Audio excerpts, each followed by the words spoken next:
अब हम आमंत्रित करते हैं बहुजन समाज पार्टी की राष्ट्रीय अध्यक्ष, उत्तर प्रदेश की 4 बार रही मुख्यमंत्री, इस देश के शोषितों, पीड़ितों, गरीबों की मसीहा, सर्वे समाज के मान और सम्मान का प्रतीक आदरणीय बहन कुमारी मायावती जी से निवेदन पूर्वक आग्रह करते हैं कि आएं और इस जनसभा को संबोधित करने का काम करें। सम्मानित साथियों, गंभीरता से सुनना, गंभीरता से। हुटिंग कोई नहीं करेगा, कोई व्यक्ति हुटिंग नहीं करेगा। बिल्कुल गंभीरता से सुन करके गंभीरता से सरकार बनाने का काम करो। आदरणीय बहन कुमारी मायावती जी।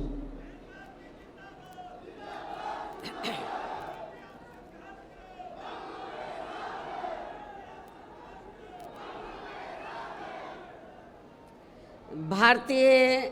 राष्ट्रीय लोकदल के राष्ट्रीय अध्यक्ष चौधरी ओम प्रकाश चौटाला जी व वरिष्ठ राष्ट्रीय महासचिव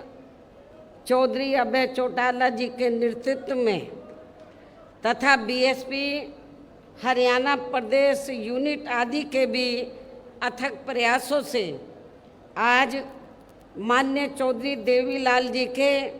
जन्मदिन के उपलक्ष्य में सम्मान दिवस के रूप में हो रही इस विशाल महारैली में इकट्ठा हुए भारतीय राष्ट्रीय लोकदल व बहुजन समाज पार्टी के बने इस गठबंधन के सभी छोटे बड़े पदाधिकारी, नेता एवं कार्यकर्तागण, आज आप लोग माननीय चौधरी देवीलाल जी के जन्मदिन को इसे सम्मान दिवस के रूप में मनाने के साथ साथ यहाँ हरियाणा प्रदेश में विधानसभा के लिए हो रहे आम चुनाव में अपने बने इस गठबंधन के उम्मीदवारों के भी समर्थन में हमें सुनने के लिए यहाँ भारी संख्या में इकट्ठा हुए हैं, तो इसके लिए मैं आप सभी लोगों का हार्दिक दिल से आभार प्रकट करती हूँ। और जिनको अर्थात गठबंधन के उम्मीदवारों को कामयाब बनाने के लिए भारतीय राष्ट्रीय लोकदल के राष्ट्रीय अध्यक्ष चौधरी ओम प्रकाश चौटाला जी व वरिष्ठ राष्ट्रीय महासचिव चौधरी अभय चौटाला जी और इनके सभी साथीगण तथा बीएसपी के भी नेशनल कोऑर्डिनेटर श्री आकाश आनंद व यहाँ के संयोजक श्री रणधीर बेनीवाल और इनके भी सभी साथीगण पूरे जी जान से लगे और इस गठबंधन को इनेलो के राष्ट्रीय अध्यक्ष चौधरी श्री देवीलाल चौधरी श्री ओम प्रकाश चौटाला जी का भी पूरा समर्थन व आशीर्वाद प्राप्त है, जो हमारे बीच में यहाँ मौजूद भी हैं। और अब मैं यहाँ आपके हरियाणा प्रदेश में अपने इस गठबंधन की, अपने बने इस गठबंधन की सरकार बनाने के संबंध में कुछ ज़रूरी बातें आप लोगों के सामने रखूं, लेकिन इससे पहले मैं माननीय चौधरी देवीलाल जी के जन्म दिवस पर इनको शत शत नमन व अपने हार्दिक श्रद्धा सुमन अर्पित करने के साथ ही इनकी देश व जन सेवा को भी पूरे तहे दिल से आदर सम्मान करती हूँ। हालांकि इनके बारे में वैसे आप लोगों को ये मालूम है कि ये देश के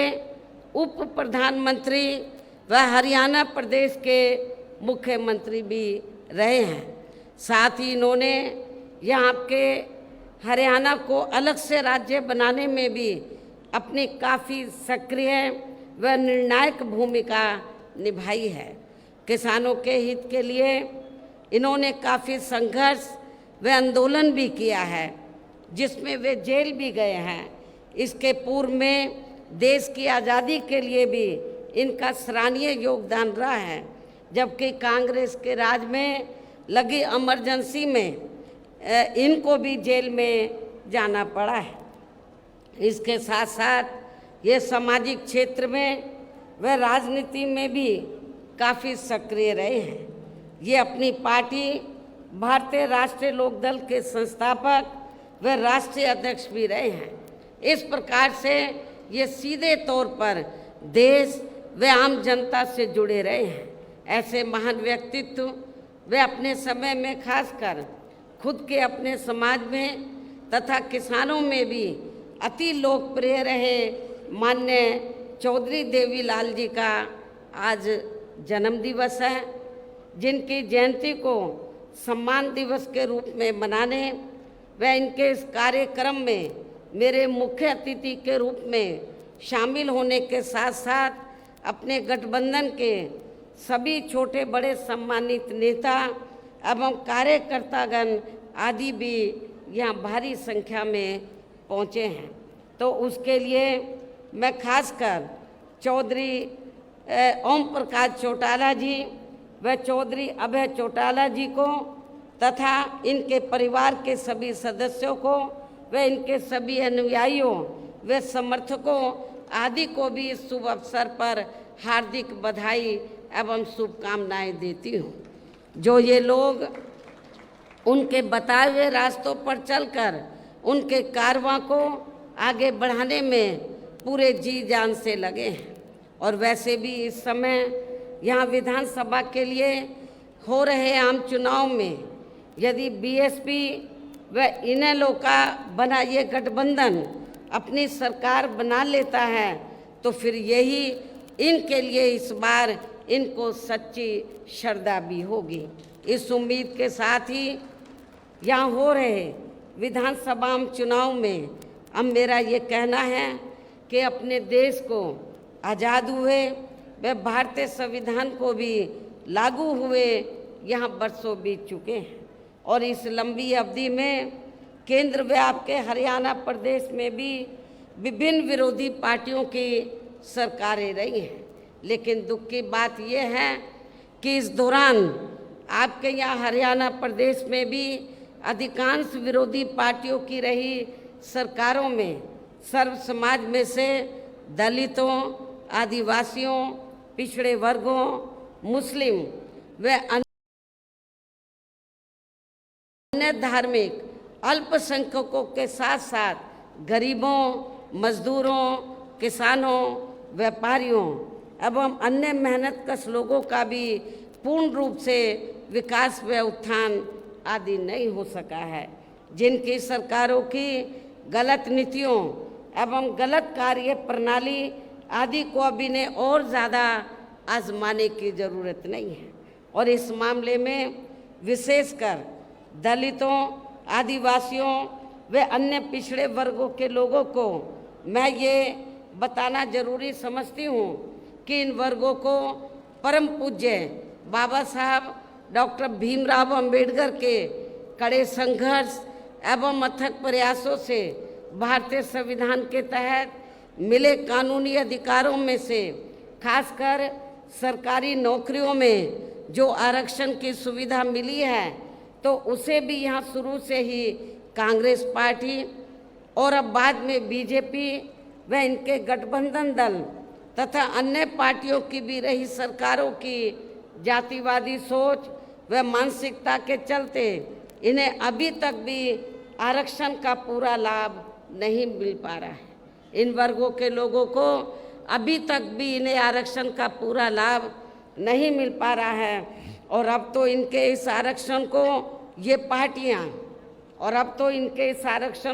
पार्टियां मान्य कोर्ट की आड़ में इसे प्रभावहीन बनाने में वे ख़त्म करने की भी पूरी कोशिश में लगी हुई है। और इसका खास उदाहरण दिनांक 1 अगस्त 2024 को माननीय सुप्रीम कोर्ट का दिया गया निर्णय है, जिस पर कांग्रेस, बीजेपी व इनके सहयोगी दल अभी तक भी अपनी चुप्पी साधे हुए हैं। और इस संदर्भ में यदि केंद्र की भाजपा सरकार की व कांग्रेस की तथा इनके गठबंधन दलों की भी नीति व नीयत साफ होती तो फिर ये सरकार माननीय सुप्रीम कोर्ट के आरक्षण को लेकर आए निर्णय में, जिसमें कोर्ट ने एससी व एसटी के आरक्षण में वर्गीकरण व क्रीमी लेयर आदि को लागू करने की बात कही है, जो उसे ख़त्म करने व फिर करने की बात कही है, तो उसे ख़त्म करने व फिर से पूर्व की स्थिति में लाने के लिए विशेष सत्र बुलाकर संवैधानिक संशोधन विधेयक जरूर लाती यदि इनकी नीयत साफ होती, तथा उसे पास भी जरूर करवाती, और इसके लिए पूरा विपक्ष मिलकर सरकार पर दबाव भी ज़रूर बनाता। और हम भी देखते हैं कि विपक्ष कितना दलितों और आदिवासियों के आरक्षण के साथ है, लेकिन ऐसा करना तो बहुत दूर की बात रही, बल्कि इन्होंने माननीय सुप्रीम कोर्ट के इस आए निर्णय पर कुछ भी खुलकर नहीं बोला है। और इस मामले में केंद्र की भाजपा सरकार व अधिकांश सभी विरोधी पार्टियां अभी तक भी चुप्पी साधे हुए हैं। इतना ही नहीं, बल्कि अब एससी एसटी आरक्षण में वर्गीकरण व क्रीमी लेयर को भी लागू करने का ये कार्य माननीय सुप्रीम कोर्ट ने राज्य सरकारों के ऊपर ही छोड़ दिया है, जो अब अपने हिसाब से इसका पूरा राजनीतिक फायदा भी उठाएंगे। साथ ही इसकी आड़ में इन वर्गों को बांटकर इन्हें आपस में भी लड़ाएंगी। अर्थात अब ये पार्टियां फूट डालो व राज करो की नीति का भरपूर फायदा उठाएंगे, जबकि संविधान के मुताबिक किस जाति को एससी व एसटी की सूची में शामिल करना है या नहीं करना है, तो इसका ये अधिकार अभी तक केवल संसद व माननीय राष्ट्रपति जी को ही दिया हुआ था, जिसे 1 अगस्त 2024 को माननीय सुप्रीम कोर्ट के आए निर्णय के जरिए वापस लेकर इसे अब सीधे राज्य सरकारों को ही दे दिया गया है, जिससे अब इन वर्गों के साथ काफ़ी ज्यादती होगी। अर्थात इनका अब ये आरक्षण ना के बराबर ही रह जाएगा। और अब कांग्रेस के श्री राहुल गांधी ने तो विदेश में जाकर इनके सभी आरक्षण को ही आगे वक्त आने पर ख़त्म करने का ही ऐलान कर दिया है। लेकिन जब वो भारत में रहते हैं और ख़ास तौर से भारत में रहते हैं और उनको लगता है कि किसी राज्य में चुनाव हो रहा है, तो फिर इधर आकर वो गिरगिट की तरह रंग बदल लेते हैं और क्या बोलते हैं इधर आकर कि हम आरक्षण के पक्ष में हैं। बाहर जाकर वो बोलते हैं हम आरक्षण को ख़त्म करना चाहते हैं इंडिया में एससी एसटी के, और इधर आकर बोलते हैं कि हम आरक्षण के पक्ष में हैं। आप इसको कांग्रेस की क्या नीति समझेंगे? ये कांग्रेस की दोहरी नीति है, ये स्पष्ट नीति नहीं है। ये भी आप लोगों को समझना चाहिए। तो ऐसी कांग्रेस पार्टी जो एससी एसटी के आरक्षण के बारे में कहती कुछ है और करती कुछ है, तो आपको इस पार्टी को, जो इस बार हरियाणा में तो विधानसभा का आम चुनाव हो रहा है, इस चुनाव में खास तौर से दलितों को इनको सबक सिखाना बहुत ज़रूरी है। इसलिए इन वर्गों के लोगों को बाबा साहब डॉक्टर भीमराव अंबेडकर द्वारा जो इन्हें आरक्षण का ये संवैधानिक अधिकार मिला है, ये कोई कांग्रेस ने नहीं दिया है। ये परम पूज्य बाबा साहब डॉक्टर अंबेडकर ने एससी एसटी वर्गों के लोगों को जो आरक्षण की सुविधा दिया है, ये संवैधानिक अधिकार परम पूज्य बाबा साहब डॉक्टर अंबेडकर ने आप लोगों को दिया है। तो इसे बचाने के लिए अब इन सभी विरोधी पार्टियों को यह आपके हरियाणा प्रदेश में हो रहे विधानसभा आम चुनाव में कतई भी अपना वोट नहीं देना है। यदि आप लोगों को इससे बचाना अपने आरक्षण को, तो आप लोगों को कांग्रेस बीजेपी एंड कंपनी के लोगों को कतई भी अपना वोट नहीं देना है। जो अभी तक भी माननीय सुप्रीम कोर्ट के इस आए निर्णय के संदर्भ में कुछ भी खुलकर बोलने के लिए तैयार नहीं है। ऐसी स्थिति में अब इन वर्गों को इस चुनाव में अपने बने इस गठबंधन की सरकार बनाकर इसे लागू होने से तब तक लटकाकर व रोक कर रखना है जब तक केंद्र की सरकार कोर्ट के इस निर्णय को संवैधानिक संशोधन के जरिए खत्म करके इसे पुरानी स्थिति में बहाल नहीं कर देती है। इसको आपको राज्यों में पास नहीं होने देने का, इसको लटका के रखना है सुप्रीम कोर्ट के जजमेंट को, निर्णय को। कब तक? जब तक केंद्र की सरकार कोर्ट के इस निर्णय को संवैधानिक संशोधन के जरिए खत्म करके इसे पुरानी स्थिति में बहाल नहीं कर देती है। और इसके लिए अब आप लोगों को इस चुनाव में या उन सभी विरोधी पार्टियों को सत्ता में आने से जरूर रोकना है जो माननीय सुप्रीम कोर्ट के आए इस निर्णय के पक्ष में है, समर्थन में है।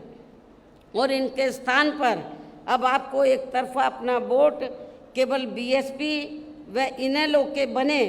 अपने इस गठबंधन को ही देना है, ताकि सत्ता में आकर या आपके स्टेट में, आपके हरियाणा प्रदेश में माननीय सुप्रीम कोर्ट के आए इस निर्णय पर कुछ हद तक अंकुश लगाया जा सके। जब तक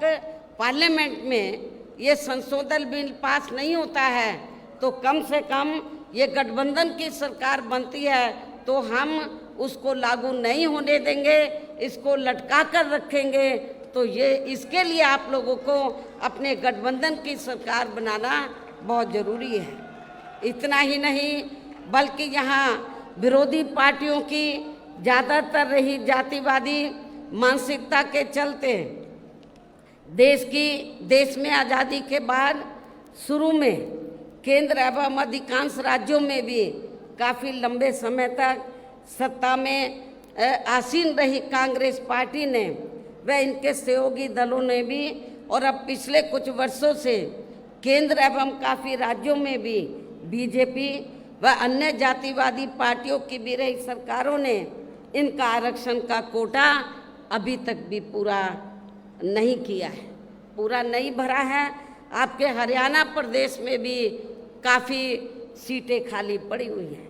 जबकि यूपी में जब मेरे नेतृत्व में 4 बार सरकार बनी, मैंने विशेष अभियान चलाकर जो सरकारी नौकरियों में रिजर्वेशन कोटा अधूरा पड़ा था या पूरा नहीं था, उसको मैंने विशेष अभियान चलाकर इसको पूरा कराया था। इसे फिर अंत में अधिकांश, और ये क्यों नहीं भरते हैं कांग्रेस बीजेपी जो अन्य पार्टियां, इनका आरक्षण का कोटा ये पूरा क्यों नहीं करती हैं? क्योंकि उनको मालूम है कि लोग भूल भाल जाएंगे और इससे फिर अंत में अधिकांश किसी न किसी रूप में फिर ये पार्टियां इनकी नौकरियों को सामान्य वर्गों को ही दे देती हैं। पदोन्नति में आरक्षण को तो इन्होंने मान्य कोर्ट की आड़ में काफ़ी हद तक ख़त्म ही कर दिया है, और इस मामले में लगभग यही खराब स्थिति हमें यहाँ आपके हरियाणा प्रदेश में भी देखने के लिए मिल रही है। इसके साथ ही अब इन वर्गों के लोगों को प्राइवेट सेक्टर में आरक्षण दिए जाने की व्यवस्था किए बिना ही केंद्र व राज्यों में भी ज़्यादातर सरकारी कार्य यहाँ प्राइवेट सेक्टर के जरिए ही देश के अधिकांश बड़े बड़े पूंजीपतियों व धनना सेठों को ही दिए जा रहे हैं, जिसके कारण आपके यहाँ हरियाणा प्रदेश सहित पूरे देश में अब इन वर्गों के लोगों को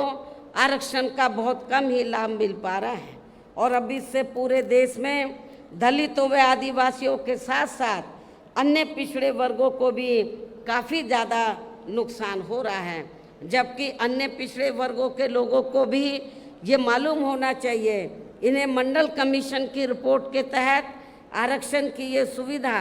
केंद्र में कांग्रेस पार्टी की रही सरकार में नहीं बल्कि बीएसपी के कड़े संघर्ष एवं अथक प्रयासों से ही केंद्र में रही श्री बीपी सिंह की सरकार में ही मिली थी, जिसके लिए बीएसपी को काफ़ी संघर्ष करना पड़ा था,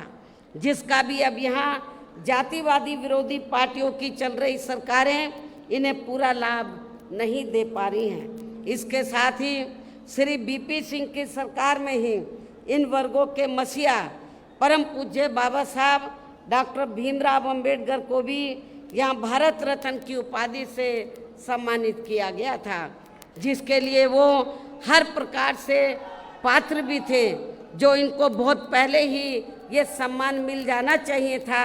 जिसके लिए विशेषकर कांग्रेस पार्टी प्रमुख तौर से जिम्मेवार व कसूरवार भी है। इससे इन वर्गों के प्रति इस पार्टी की हीन व जातिवादी मानसिकता साफ झलकती है, जिसने इनके कारवां को आगे बढ़ाने वाले वे हर मामले में समर्पित व्यक्तित्व मान्यवर श्री कांशीराम जी के देहांत होने पर केंद्र में रही इसी कांग्रेस पार्टी की सरकार के चलते हुए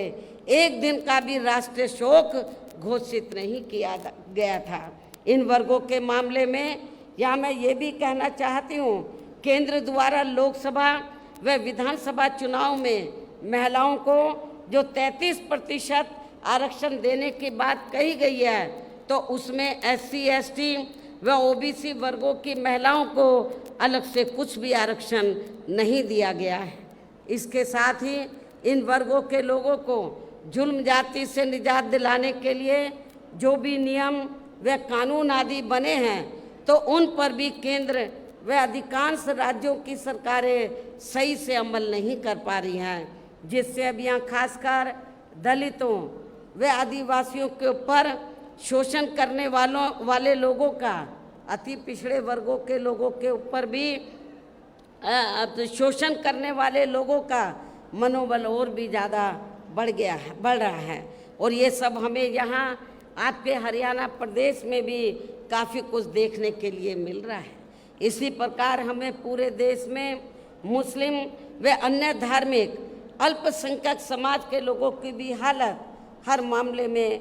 कोई खास अच्छी नज़र नहीं आती है। इतना ही नहीं बल्कि अपर कास्ट समाज में व जाट समाज में भी खासकर गरीब लोगों की भी आर्थिक स्थिति अभी भी यहाँ आपके प्रदेश सहित पूरे देश में काफ़ी ज़्यादा खराब व दयनीय ही बनी हुई है। इसके अलावा आपके हरियाणा प्रदेश सहित पूरे देश में सर्व समाज में से विशेषकर यहाँ गरीब, मजदूर, किसान, कर्मचारी, व्यापारी एवं अन्य मेहनतकश लोग भी अपनी विभिन्न समस्याओं को लेकर अभी भी हमें काफ़ी ज़्यादा दुखी ही नज़र आते हैं। और इनमें भी किसान वर्ग तो केंद्र की वर्तमान भाजपा सरकार द्वारा बनाई गई इनकी गलत नीतियों के कारण अब काफ़ी ज़्यादा परेशान व आंदोलित भी रहा है और अभी भी है। लेकिन इन सब की मुख्य वजह हमारी पार्टी केंद्र व आपके हरियाणा प्रदेश में भी यहाँ अब तक की रही अधिकांश विरोधी पार्टियों की रही सरकारों की गरीब व किसान विरोधी तथा जातिवादी, पूंजीवादी व संकीर्ण मानसिकता के तहत बनाई गई इनकी गलत नीतियों एवं गलत कार्य प्रणाली को ही काफ़ी हद तक जिम्मेवार मानकर चलती है। और इस मामले में खासकर इनकी गलत आर्थिक नीतियों की वजह से ही आए दिन यहाँ पूरे देश में आपके हरियाणा प्रदेश में भी गरीबी, बेरोजगारी व महंगाई आदि भी काफ़ी ज़्यादा बढ़ रही है। जबकि इस मामले में शुरू से ही हमारी पार्टी केंद्र व राज्यों की सरकारों से भी हर स्तर पर ऐसी नीति अपनाने की लगातार ये मांग करती आ रही है कि देश में कुछ गिने चुने पूंजीपतियों व धन्ना सेठों आदि का विकास होने के बजाय बल्कि यहाँ सर्व समाज में से गरीब व आम लोगों का ही विकास होना चाहिए। तभी फिर सही मायने में यहाँ की आम जनता अपनी गरीबी, बेरोजगारी, महंगाई व अन्य और सभी समस्याओं से भी काफ़ी हद तक निजात पा सकती है। इसके साथ साथ अभी भी अपने देश में भ्रष्टाचार हर स्तर पर काफ़ी ज़्यादा बढ़ रहा है, जिससे आपका अपना खुद का हरियाणा प्रदेश भी अछूता नहीं रहा है। और इन सब का मुख्य कारण हमारी पार्टी आज़ादी के बाद से लेकर अभी तक केंद्र व देश के अधिकांश राज्यों में तथा आपके खुद के अपने हरियाणा प्रदेश में भी ज़्यादातर सत्ता यहाँ गलत पार्टियों में से खासकर कांग्रेस व बीजेपी आदि के हाथों में ही आने को मानकर चलती है। और इन पार्टियों को हमारी पार्टी इसलिए भी जिम्मेवार मानकर चलती है क्योंकि शुरू से ये पार्टियां केंद्र व देश के अधिकांश राज्यों में भी ज़्यादातर यहाँ बड़े बड़े पूंजीपतियों व धन्ना सेठों की ही आर्थिक मदद से सत्ता में आती रही हैं। और सत्ता में आ जाने के बाद फिर ये पार्टियां अधिकतर मामलों में अपनी आर्थिक एवं अन्य सभी नीतियां या गरीब व आम जनता की समस्याओं को दूर करने के हिसाब से तैयार नहीं करती हैं, बल्कि देश के उन बड़े बड़े पूंजीपतियों व धन्ना सेठों को ही फायदा पहुंचाने के हिसाब से अपनी अधिकांश नीतियां तैयार करती है, जिनके धन व बल से चुनाव लड़कर ज़्यादातर ये पार्टियां केंद्र व आपके राज्य सहित देश के अन्य राज्यों में भी अभी तक यहाँ सत्ता में आती रही हैं, जिसके कारण ही अब पूरे देश में व आपके खुद के अपने प्रदेश में भी अभी भी हमें यहाँ सर्व समाज के लोग, गरीब लोग अधिकांश मामलों में अपनी विभिन्न समस्याओं को लेकर काफ़ी ज़्यादा दुखी व परेशान ही नज़र आते हैं, जबकि पूरे देश में बहुजन समाज पार्टी ही के लिए एक ऐसी पार्टी है जो विरोधी पार्टियों की तरह देश के बड़े बड़े पूंजीपतियों व धन्ना सेठों की आर्थिक मदद से नहीं बल्कि अपनी पार्टी के ही आम कार्यकर्ताओं की आर्थिक मदद से चुनाव लड़कर यहाँ केंद्र व राज्यों की सत्ता में आना चाहती है, ताकि हमारी पार्टी सत्ता में आने के बाद फिर बिना किसी दबाव के वे आज़ाद होकर सर्व समाज के लोगों की सभी समस्याओं का समाधान करके उन्हें हर मामले में वे हर स्तर पर यहाँ खुशहाल बना सके। और इसी आधार पर चलकर ही आबादी के हिसाब से देश के सबसे बड़े प्रदेश उत्तर प्रदेश में 4 बार हमारी पार्टी ने अपने नेतृत्व में वहाँ सरकार भी बनाई है। और हमने अपनी सभी चारों रही सरकारों में अपनी पार्टी की विचारधारा एवं सिद्धांतों के तहत चलकर वैसे तो वहाँ सर्व समाज के हितों का पूरा ध्यान रखा है, लेकिन सभी मामलों में प्राथमिकता पहले हमने वहाँ सर्व समाज में से विशेषकर उन दलितों, आदिवासियों, पिछड़े वर्गों, अक़लियत समाज के लोगों को तथा गरीब एवं असहाय लोगों को ही दी है, जिनकी वहाँ हर मामले में व हर स्तर पर सभी विरोधी पार्टियों की रही सरकारों में उनकी हीन, जातिवादी, संकीर्ण व पूंजीवादी सोच होने के कारण काफ़ी ज़्यादा उपेक्षा की गई है। इसके अलावा हमारी पार्टी की रही सरकार ने वहाँ विभिन्न क्षेत्रों में लगे लोगों के साथ साथ छात्रों, युवाओं, महिलाओं व बुजुर्गों आदि के हितों में भी अनेकों महत्वपूर्ण व ऐतिहासिक कार्य किए हैं, जिनसे उन्हें काफ़ी ज़्यादा लाभ पहुंचा है। और इतना ही नहीं, आपके हरियाणा प्रदेश में तो कांग्रेस केवल थोड़ी सी जगह देने की बात करती है, जो आवासहीन लोग हैं जिनके पास अपने ज़मीन नहीं है घर बनाने के लिए, वो थोड़ी सी कुछ गज देने की बात करती है कि ये ज़मीन हम यहाँ के गरीब लोगों को देंगे। लेकिन आपको जानकर खुशी होगी कि जब उत्तर प्रदेश में बीएसपी की सरकार थी तो हमारी पार्टी की सरकार ने केवल उनको खाली ज़मीन नहीं दी, बल्कि ज़मीन पर उनके 2-2 कमरों के पक्के मकान भी सरकार की ओर से फ्री बना कर दिए थे। और जहाँ पर इनको ये पक्के मकान बना कर दिए, उनकी बस्ती डेवलप की, शिक्षा, चिकित्सालय, अन्य और सभी सुविधाएं हमने वहाँ इन लोगों को उपलब्ध कराई थी। केवल खाली प्लॉट नहीं दिया था, हमने पक्के मकान बना कर दिए, और जो रोज़मर्रा की ज़रूरतें हैं उनको भी हमने उनकी बस्तियों में पूरा किया। और इतना ही नहीं, आपको याद होगा जब मान्यवर श्री कांशीराम जी जीवित थे और हरियाणा प्रदेश में आते थे, आप लोग बड़े दुखी थे कि हमारे पास रोटी रोजी के साधन नहीं हैं। हमारे पास खेती करने के लिए ज़मीन नहीं है। तो उस समय आप लोग एक नारा लगाते थे कि जो ज़मीन सरकारी है वो ज़मीन हमारी है। आप लोग एक नारा लगाते थे, लेकिन वो नारा आपका पूरा नहीं हो पा रहा था हरियाणा में। और ये कब होगा? जब आपकी सरकार बनेगी। लेकिन जब उत्तर प्रदेश में 4 बार हमें सरकार बनाने का मौका मिला, तो उत्तर प्रदेश में हमने बड़ी संख्या में लाखों लोगों को, जो दलित वर्ग के लोग थे और जो गरीब लोग थे अन्य समाज में, उनको हमने किसी किसान भाई की 1 इंच भी ज़मीन छीनकर हमने भूमिहीन लोगों में नहीं बांटी थी, बल्कि सरकार के पास जो खेती करने के लिए सरकारी ज़मीन खाली पड़ी थी, उस सरकारी ज़मीन के 2-2, 3-3 एकड़ के पट्टे काटकर हमने भूमिहीन लोगों को, जो गरीब लोग हैं, भूमिहीन लोग, जो दलित वर्ग के लोग हैं, उनको खेती करने के लिए हमने फ्री दी।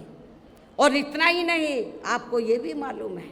कि जहाँ पर दलित बस्तियाँ होती हैं तो वहाँ जाते ही मालूम पड़ जाता है हर गांव में, गांव देहात में, कि यहाँ पर दलित वर्ग के लोग रहते हैं।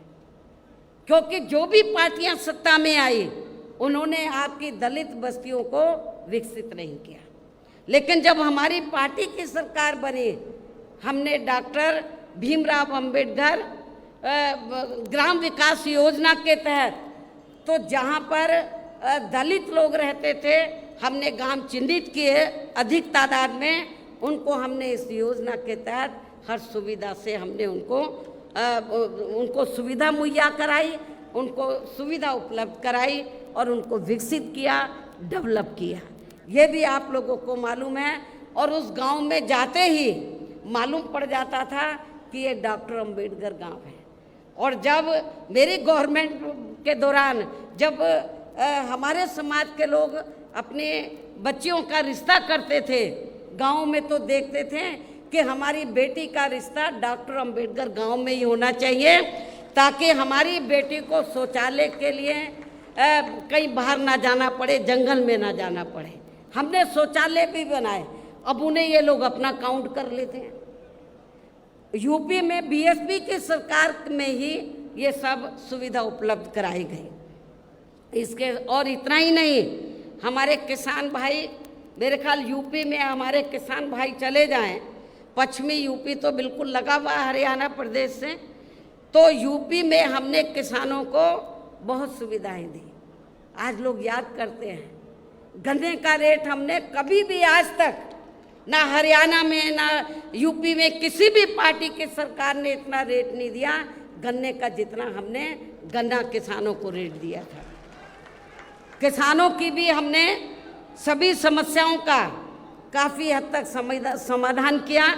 तथा उनकी फसलों का भी उन्हें समय से उचित दाम दिया। और मैं अपने जाट भाइयों को बताना चाहती हूँ, जब उत्तर प्रदेश में पुलिस की भर्ती हुई, 2 लाख से ज़्यादा पुलिस की भर्ती हुई, तो पहले भर्तियों में रिश्वत चलती थी। तो लेकिन मेरी सरकार में मैंने बोला रिश्वत नहीं चलेगी,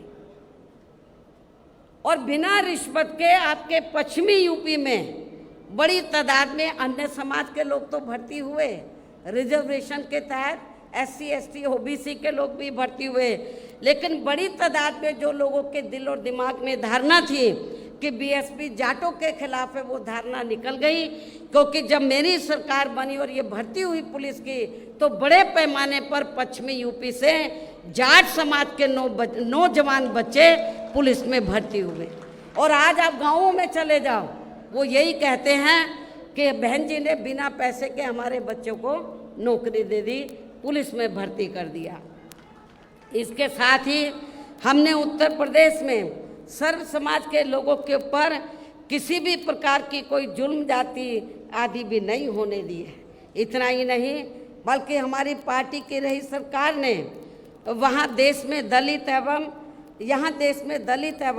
अन्य पिछड़े वर्गों में समय समय पर जन्मे अपने महान संतों, गुरुओं व महापुरुषों में भी खासकर महात्मा ज्योतिराव फूले, छत्रपति शाहू जी महाराज, नारायणा गुरु, बाबा साहब डॉक्टर भीमराव अंबेडकर एवं मान्यवर श्री कांशीराम जी आदि को भी विभिन्न रूपों में पहली बार वहाँ पूरा आदर सम्मान दिया है, जिन्हें विरोधी पार्टियों के लोग अभी तक भी आसानी से पचा नहीं पा रहे हैं। इस प्रकार से उत्तर प्रदेश में हमारी पार्टी ने अपने सभी चारों रहे शासनकाल के दौरान वहाँ हर मामले में व हर स्तर पर सर्व समाज के लोगों को काफ़ी बेहतरीन सरकार दी है। और यदि आप लोग भी यहाँ अपने हरियाणा प्रदेश में गरीबों एवं किसानों तथा आम जनहित के व विशेषकर कमजोर एवं उपेक्षित वर्गों के हितों में ऐसे ही कार्य करना चाहते हैं, इसके साथ ही आपके प्रदेश की जनहित से जुड़ी जो भी यहाँ स्थानीय समस्याएं हैं तो उन्हें भी दूर करना चाहते हैं, तो फिर आप लोगों को भी उत्तर प्रदेश की तरह ही अपने हरियाणा प्रदेश में भी यहाँ अपने बने इस गठबंधन की सर्वजन हिताय व सर्वजन सुखाय की नीतियों पर ही आधारित सरकार बनानी होगी। और जिसके लिए अब आप लोगों को यहाँ अपने हरियाणा प्रदेश में विधानसभा के लिए हो रहे आम चुनाव में अपने गठबंधन का बेहतर रिजल्ट लाना होगा। इसके साथ साथ आप लोगों को वोट पड़ने तक यहाँ की सत्ताधारी पार्टी व अन्य सभी विरोधी पार्टियों के साम दाम दंड भेद आदि हथकंडों से भी जरूर सावधान रहना है। और इस मामले में खासकर आप लोगों को विरोधी पार्टियों के जारी किए गए उनके हवाई व प्रलोभन भरे चुनावी घोषणा पत्रों आदि के बहकावे में भी कतई नहीं आना है, जिन्हें ये पार्टियां सत्ता में आने के बाद अधिकांश अमल में नहीं लाती है, जिस पर से अब जनता का काफ़ी हद तक विश्वास भी उठ गया है। इसलिए हमारी पार्टी किसी भी चुनाव में अपना कोई भी चुनावी घोषणा पत्र आदि जारी नहीं करती है। वैसे भी हमारी पार्टी कहने में बहुत कम बल्कि कार्य करके दिखाने में ही ज़्यादा विश्वास रखती है, अर्थात जो कहती है तो उसे करके भी दिखाती है, और ये सब हमने उत्तर प्रदेश में करके भी दिखाया है। और अब संक्षेप में मेरा यही कहना है कि आप लोगों को अपने खुद के व अपने हरियाणा प्रदेश के भी हित में यहाँ बीएसपी व इनेलो के बने गठबंधन की ही सरकार बनाना बहुत ज़रूरी है। और अब आप लोगों को अपने इस गठबंधन के ही उम्मीदवारों को ज़्यादा से ज़्यादा कामयाब बनाना है, जिसके लिए बीएसपी के उम्मीदवारों को हाथी चुनाव चिन्ह के सामने वाले बटन को दबा के तथा भारतीय राष्ट्रीय लोक दल के उम्मीदवारों को चश्मा चुनाव चिन्ह के सामने वाले बटन को दबा के इन्हें ज़रूर जिताना है। और फिर सरकार बनने पर ये भी मैं बताना चाहती हूँ कि फिर सरकार बनने पर गठबंधन की ओर से आपके हरियाणा प्रदेश का मुख्यमंत्री चौधरी अभय चौटाला जी को ही बनाया जाएगा, जिनको मेरे आशीर्वाद के साथ साथ इनके पिता चौधरी ओम प्रकाश चौटाला जी का भी पूरा आशीर्वाद प्राप्त है। वैसे माननीय चौधरी देवीलाल जी का भी हमेशा इन पर आशीर्वाद बना रहा है। इनके साथ साथ गठबंधन की ओर से बीएसपी का एक डिप्टी सीएम दलित वर्ग का, बीएसपी की ओर से एक डिप्टी सीएम दलित वर्ग का